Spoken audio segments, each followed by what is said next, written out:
بسم الله الرحمن الرحیم. السلام علیکم ورحمۃ اللہ وبرکاتہ. عزتمندو کتونکو، ستاسو دینی مسائل او دغه حل سره زم ستاسو ورور ابو احمد. عزتمندو، ماه ربیع الاول یو عظیمه میاشت ده. څنګه چې تاسو ته معلومه ده، د میاشت کې بعض علما په نسبت چې نبی علیه الصلاۃ والسلام پیدایش شوی دی، چونکې ډېر خلک داسې علما سو مشرکان مبتدعین چې هغوی په دې میاشت کې عجیب او عجیب حرکات کوي، ناشنا خبرې مخې ته وړاندې کوي او خلک ګمراه کوي. مونږ مدرس جامعه بیت العلم بانی محترم حضرت علامه مولانا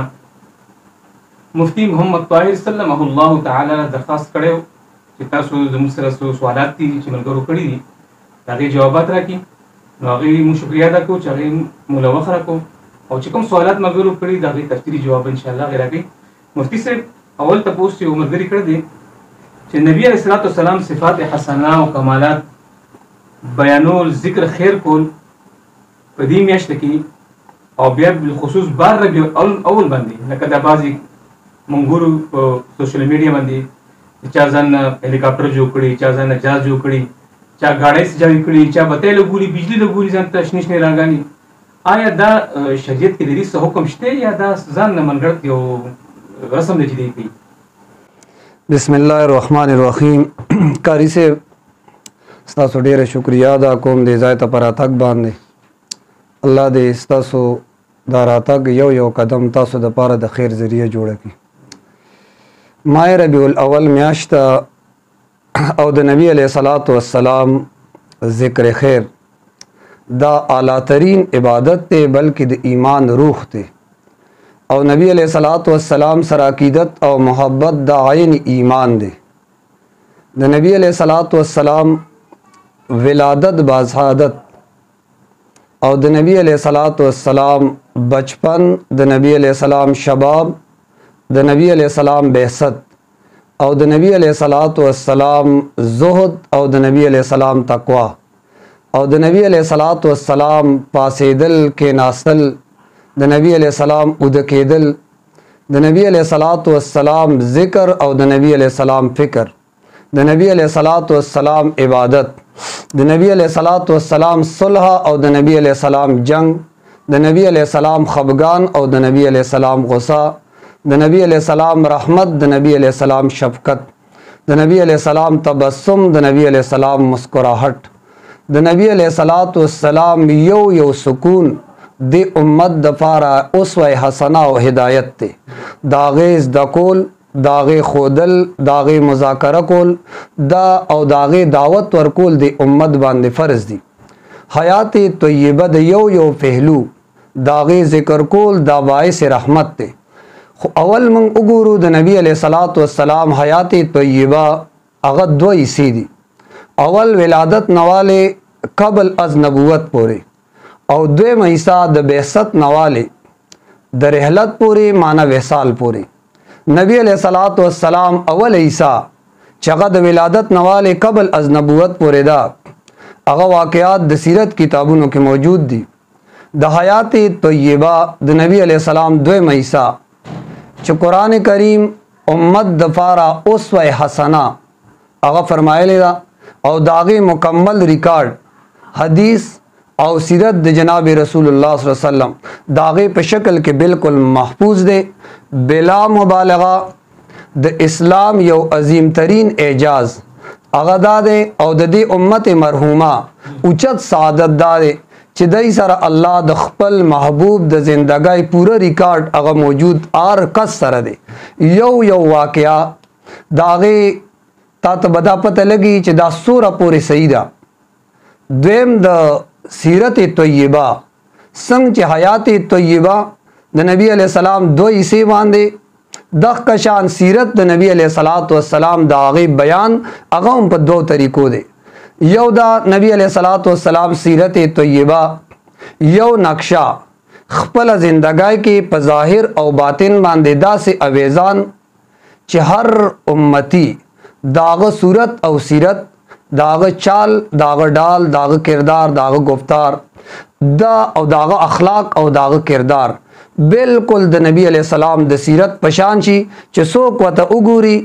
هغه ته پته ولګي چې دا د جناب رسول الله صلی الله علیه وسلم غلام دی. او دویمه طریقه چې هغه ځای په ځای باندې مکمل او شي د نبی علیہ السلام ذکر خیر سره هر مجلس هر محفل هغه متواتر کړي شي د نبی علیہ السلام فضائل داغی کمالات داغی بابرکت اعمال اخلاق او د طریقو داغی تذکرہ وشي. انو سلف صالحین صحابه کرام د نبی علیہ الصلات او ائمه مجتهدین دا دواړه طریقې په خسته انداز سره کړی وي د نبی علیہ السلام یو سنت باندې عمل هغه غي د زندګۍ مطلوب او مقصود. حضرت عمر رضی الله تعالی عنہ آخری وخت د بیماری یو نوجوان تپوس لراغلو کله چې نوجوان پاسې روان شو او دغه بیماری کې حضرت عمر سے بیا وفات شوه دي نو چې دا سه روان شغه پنسیخ کته وي حضرت عمر سے بتاواز کوي دی په لراشه چراغ وتوي استاد پنسیخ کته دي دا د سنت خلاف دي دا اوچته کا اغه سره دومره فکرو د نبی علیہ السلام د یو دغه شان عبد الله ابن عمر سے حج لته سورلی به ودرو لاکوز بش اسه بکیناس ملګرو وتوي استاسه ضرورت ته وینا نبی علیہ الصلات والسلام حج لچته په دې ځای باندې سورلی ودرول و دې ځای کې هغه ناس تکړه وا د غزای کې قسمه ضرورت یو کنه ز اسه کینم اتباع د نبی کې نن انبیاء نبی علیہ الصلات والسلام اتباع صحابه کرام هغه سره انتهایی مینوا خدا اوس چې کوم حساب کتاب دی دغه کا په 12 ربیع الاول بالکل تعین او فاغی کې دا محفل جوړول دا د اسلامی تعلیمات بالکل خلاف دي. د عید میلاد النبی بارکه چې د دې آغاز د کله نشي ویل چې دا موجوده چې کوم رواج شروع دی په 12 ربیع الاول باندې او کسی کی مروجه عید میلاد النبی چې اوس کوم ناویږي ابتدا د دی میلاد سلطان ابو سعید مظفر الدین هغه کړي وا او هغه 586 هجری کې د اربل خار د هغه گورنر جوړ شو او بیا د هغه نه بعد تقریبا 604 هجری کې هغه ډومبه انعقاد وکړ د عید میلاد النبی ډومبه هغه شروع کړو شپږ صدای یعنی شپږ سو کاله د اودی امت چرته کې د میلاد د پاره محفل نو سجاو کړي هغه د پاره خلق نو راجمع کړي هغه د پاره اجتماع نو کړي دا صرف او صرف سلطان ابو سعید مظفر الدین هغه د ابتدا 604 هجری کې کړي دا بیا تاریخ ابن خلقان لیکلی دي چې کله د دې ابتدا وکړه نو بیا اربل خار پاغي کې بدا مجلس داغه انعقاد کېدو هر کال نهایت شان او شوکت سره درستخانونو په بیا خارشو او جلوسونه په اوتل غیر چاپیره چکم علاقې وی هغه کې چرچا شو چیر دغه شانته شای اربل هغه خود نبی علیہ الصلات والسلام ولادت باسعادت پاغي باندې لګیا دی او هغه مناوي نو بیا بغداد تا موصل تا جزیره تا سجاون تا بلاد عجم تا شاعران واغزین گویا دا ټول براتل د باچا د خوشالولو د فاره او د الله شان د هر زمانہ کې علماء سو موجودی دغه زمانہ کې یو عالم او هغه ډیر مشهور او داغه نوم ابن دحیا هغه خراسان ته روانو اربل خار باندې تیرېدو نو خراسان ته په اربل خار چې کله تیرېدل کېدل فتو ته لګي د چې دی ځای یو باچا دی او هغه د میلاد انعقاد کړی دی او په دې ډیر زیات خوشحاليږي او په دې ډیر مین دی نو اگر اتاو شاربل خار تراغه او بیا پاغي باندې رساله ولیکلا پتاید د عید میلاد النبی کې التنویر پی مولد سراج المنیر ډومبه رساله د لیکلی وا پتاید د عید میلاد النبی کې بیا د باچا دربار تزانم ورسو داغه مخه ته هغه کتاب هغه پڑھاو کو نو هغه ول تقریبا 1000 اشرفای انعام کې ورکړي د غزاین آغاز شوه دی خصوصا په دې کې درې کارونه د کول یو خدا انعقاد د مجلس چې کو 12 ربیع الاول باندې وکړو بس دا یو مین تعین کړو او دویمه خبره دا علما صلحا د دې اجتماع به جوړول هغه به وته ټول را جمع کول او درېمه خبره ده د محفل په اختتام کې د نبی علیه الصلاۃ والسلام په روح مبارک باندې ایصال ثواب د پاره لنګر به ورکو او هغه به دغ کشانتي درستخانونه خوار کړیو او خلک بدلری لري ځای نه راته. کله چې دا رسم شروع شو په هغه علاقه کې علما دایره کې عام نه علماء د دایرې نه علما او دایرې نه لږ بهر شه عوامو ته. کله چې د عوامو لاس لراغې هغه پکې نوي نوي سیزونه شروع کړل. نن چې موږ تاسو سوینو عید میلاد النبی په موقع باندې دا کم سیزونه چې کیږي دا ټول د هغې نه ابتدا شوي دا رو رو ترقي کېده د حد ته راورسېده چې هغه بیا هغې کې چراغان وکړل هغې کې نور سیزونه جوړ کړل نور یې جوړ کړل او بنیاد یې د ایښی دی. چې نبی علیه الصلاۃ والسلام ولادت د هغې تاریخ وفات څه دی دې کې چا اختلاف دی؟ امام الانبیاء حضرت محمد مصطفیٰ صلی اللہ علیہ وسلم تاریخ پیدائش د هغې کې شدید اختلاف دی. یو د هغې نه اختلاف خو ډېر دی خو چې کوم موږ د سیرت کتابونه دي موږ سره د سیرت په کتابونو کې سید سلمان ندوی رحمه الله د هغې کتاب د مشهور د هغې نوم د سیرت النبی ړومبی جلد صفحه 171 باندې لیکي. هغه وایي تاریخ ولادت متعلق د مصر مشهور هیئتدان او هغه څوک عالم محمود پاشا دا هغه یو رساله لیکلې وه او په هغې کې هغه دلایل ریاضي سره دا خبره ثابت کړې وه چې د نبی علیه الصلاۃ والسلام ولادت باسعادت 9 ربیع الاول بمطابق 20 اپریل 571 پاغې دی. ها شیخ عبدالقادر جیلانی رحمه الله دا هغه کتاب دی غنیت الطالبین فاغی کې هغه لیکلی دي دویم جلد صفحه 292 باندې کوم بیروت چاپ ته فاغی کې لیکلی دي چې زمنګ نبی علیه الصلاۃ والسلام ولادت هغه په 10 محرم باندې دی. بیا بل د سیرت کتاب دی قاضی محمد سلیمان منصور پوری هغه لیکل دی هغه کتاب مشهور کتاب دی رحمت للعالمین په نوم مشهور دی. صفحه 40 باندې غلی کې زمنګ نبی علیه الصلاۃ والسلام دوشنبه پرز باندې 9 ربیع الاول عام الفیل په کال به مطابق 22 اپریل 571 کې مکہ مکرمه کې فض د صبح صادق نا نبی علیہ الصلوۃ والسلام پیدا شوی دی. او د بریلیانو کتاب چې دا غي کوم مشر دی احمد رضا خان بریلوی داغه ملفوظات دي ملفوظات دویم جلد صفحه 220 باندې هغه لیکلي دي د نبی علیہ الصلوۃ والسلام ولادت هغه وی 12 ربیع الاول دوشنبه او په 12 ربیع الاول باندې وفات شریف د نبی علیہ الصلوۃ والسلام لیکلي. لیکن زیات مؤرخین او محققین پنځ باندې د نبی علیہ الصلوۃ والسلام صحیح تاریخ ولادت هغه 9 ربیع الاول له. لیکن وفات د نبی علیہ الصلوۃ والسلام رحلت وفات هغه 12 ربیع الاول له او دې کې د هیڅ اختلاف نشته. د نبی علیہ الصلوۃ والسلام په وفات کې د هیڅ اختلاف نشته چې 12 ربیع الاول له.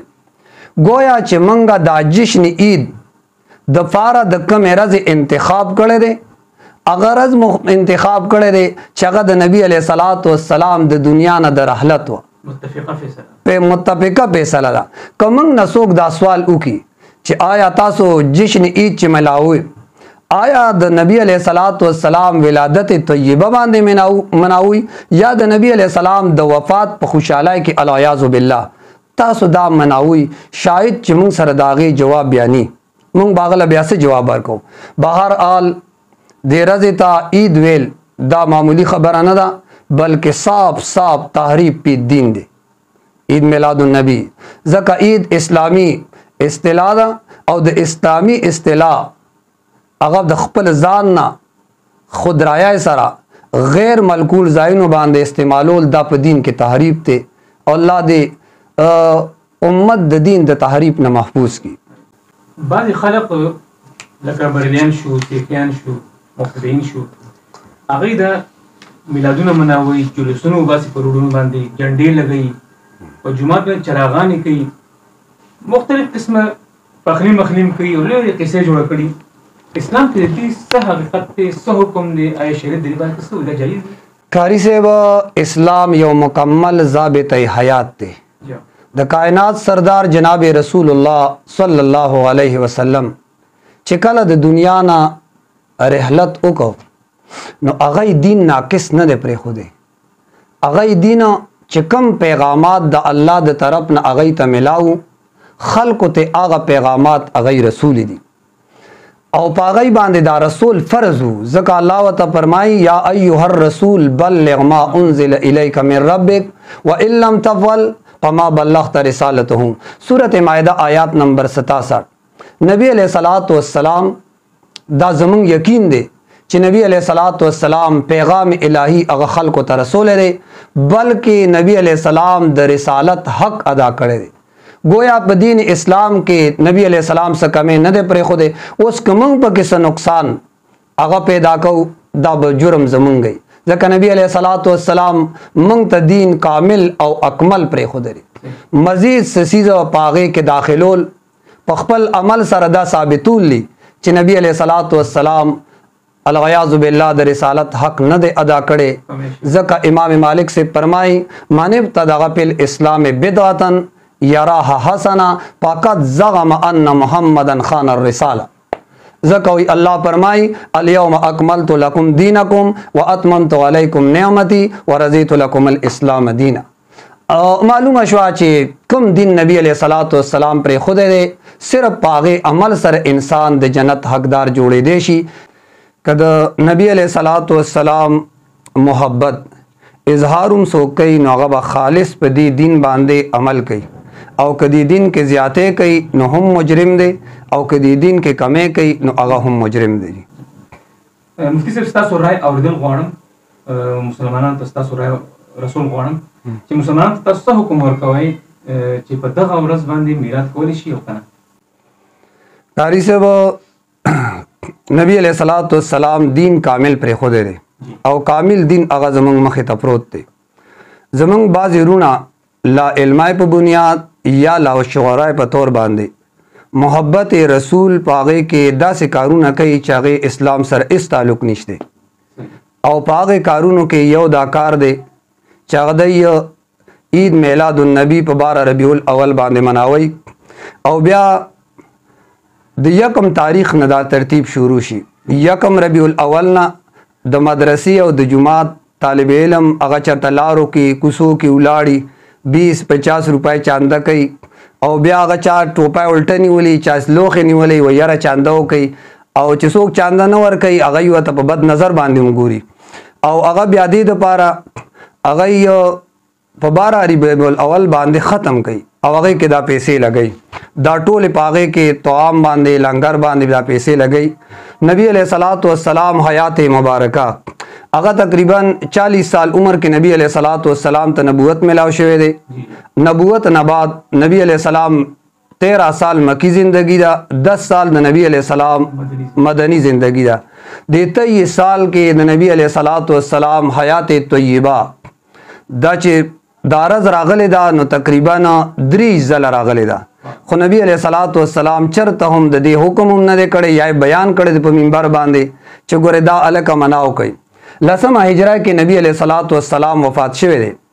ब्या 11 हिजरा नवाले तकरीबन 13 हिजरा पूरी सिद्दीक़ अकबर से खलीफा द मुसलमानानों और दागई पर खिलाफत के 2 ज़ल दारज रागले दा